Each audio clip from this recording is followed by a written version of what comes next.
یہ زبان نبی کریم صلی اللہ تعالیٰ علیہ وسلم نے ارشاد فرمایا من یضمن لی ما بین لحیتیہ وما بین، حضور پاک صلی اللہ تعالیٰ علیہ وسلم فرماتے ہیں جس نے دو چیزوں کی ضمانت مجھے دے دی، حفاظت کی، میں اسے اضمن لہ الجنہ، میں اس کو جنت میں لے جانے کی ضمانت دیتا ہوں۔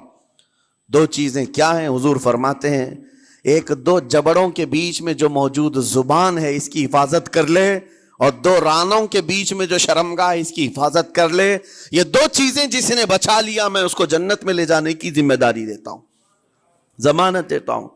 اس کا کتنا بڑا کردار ہے، یہ زبان کا کتنا بڑا کردار ہے۔ اور حضور نے ایک بار پکڑ کر کے فرمایا تھا، زبان کو پکڑ کر کے کہا تھا یہ وہ زبان ہے جو انسان کو جنت میں بھی لے جاتی ہے اور دوزخ میں بھی لے جاتی ہے۔ کلمہ کس سے پڑھتے ہیں آپ؟ لا الہ الا اللہ، زبان ہی سے تو پڑھتے ہیں، اسی کلمے نے آپ کو جنت تک پہنچایا۔ اور کافر جو کفر کرتا ہے وہ بھی زبان سے ہی کرتا ہے، اور زبان اسے ہمیشہ کی دوزخ میں لے جاتی ہے۔ اس زبان کو چلانے سے پہلے 1000 بار سوچ لیں کہ آج لہجوں کی سختیاں بڑھتی چلی گئیں، اور آپ کو پتہ ہے قرآن پاک میں رب تعالیٰ نے یہ فرمایا وَلَا تَقُلْ لَهُمَا اُفٍّ وَلَا تَنْهَرْهُمَا، والدین کے بارے میں بچوں کو کیا کہا گیا؟ ان کو اف تک نہ کہو۔ لیکن زبان جب کھلتی ہے نا، ماں باپ کے خلاف نوجوانوں کو ہم نے دیکھا ہے گالی گلوچ کرتے ہوئے اور اتنی بری باتیں کہتے ہوئے، معاذ اللہ۔ عزیزان گرام وقار، حضور نے تو یہ فرمایا جس نے پلٹ کر کے اپنے ماں اور باپ کو سخت لہجے میں بات کیا یا ان کی نافرمانی کی، حضور فرماتے میرا دل چاہتا ہے کہ اس کے گھر کو آگ لگا دوں، آگ لگا دوں۔ اس لیے اس بات کو ہمیشہ یاد رکھیں، تمہارے لہجے کی سختیاں کسی کو زخمی کر دیں تو آخرت خراب ہو جائے گی، آخرت خراب ہو جائے گی۔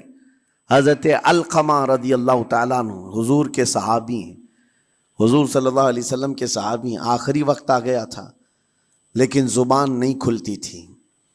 حضور پاک صلی اللہ علیہ وسلم کے پاس سفارش لائی گئی کہ آپ کے وہ ساتھی ہیں انتقال کر رہے ہیں لیکن زبان پر کلمہ بھی نہیں آتا۔ حضور تشریف لائے، دیکھا، پوچھا گھر میں ان کے کون کون ہے؟ کہا بیوی ہے اور ماں ہے۔ ماں کو بلایا اور کہا علقمہ کے بارے میں کیا کہتی ہو، کیسا تھا؟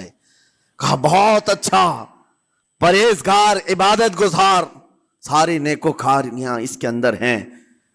تو پھر حضور نے پوچھا اچھا یہ بہت نیک تھا، تم بھی اس سے راضی ہو کہ نہیں ہو؟ ماں نے کہا میں نہیں راضی ہوں، میں راضی نہیں ہوں۔ کہا کیوں، وجہ کیا ہے؟ کہا یا رسول اللہ میرا اکلوتا بیٹا، میرا تنہا بیٹا تھا، بڑی محبتوں کے ساتھ اس کو پالا تھا، اور جب میں نے اس کی شادی کی اپنی بیوی کو لایا، اور جب بیوی گھر پر آ گئی تو میری بات کو ہلکے میں لیتا، اپنی بیوی کی بات کو فوقیت دیتا، ترجیح دیتا۔ اور اس وقت غالباً یہ باتیں تھی کہ زبان سے کوئی کلمہ ان کے نکلا ہوگا جو بیوی کی حمایت میں تھی، ماں کو تکلیف پہنچ گئی۔ کہا میرا دل گوارا نہیں کرتا، میں اس سے راضی نہیں ہوں، باقی وہ بہت نیک بندہ ہے، بہت اچھا ہے۔ حضور نے فرمایا دیکھو زندگی کے آخری پڑاؤ پر آ چکا ہے، روح نکلنے کو ہے، معاف کر دو۔ وہ بھی صحابیہ تھی، انہوں نے کہا آقا آپ کا حکم ہے یا مشورہ ہے؟ اگر حکم ہے تو پھر ماننا ہے۔ حضور نے فرمایا نہیں، حکم نہیں، مشورہ ہے۔ کہا مشورہ ہے تو پھر دل نہیں چاہتا، دل نہیں چاہتا۔ حضور نے فرمایا صحابہ سے کہ لکڑیاں جمع کرو، آگ لگاؤ اور انہیں اٹھاؤ، آگ میں ڈال دو۔ آگ دہکائی گئی تو ماں کی ظاہر سی بات ہے ممتا بے چین ہو گئی۔ کہا ان کو میرے سامنے آگ میں ڈالیں گے؟ کہا ہاں، اس سے بہتر ہے کہ وہاں جلے گا، یہاں جلے۔ وہ ماں کہتی آقا آپ گواہ ہو جائیں میں اپنے بیٹے کو معاف کرتی ہوں۔ ادھر معاف کیا، ان کی زبان پر کلمہ طیبہ جاری ہوا۔ میرے عزیزو یہ بتانا مقصود اس لیے ہے کہ زبان سے دیے ہوئے زخم خواہ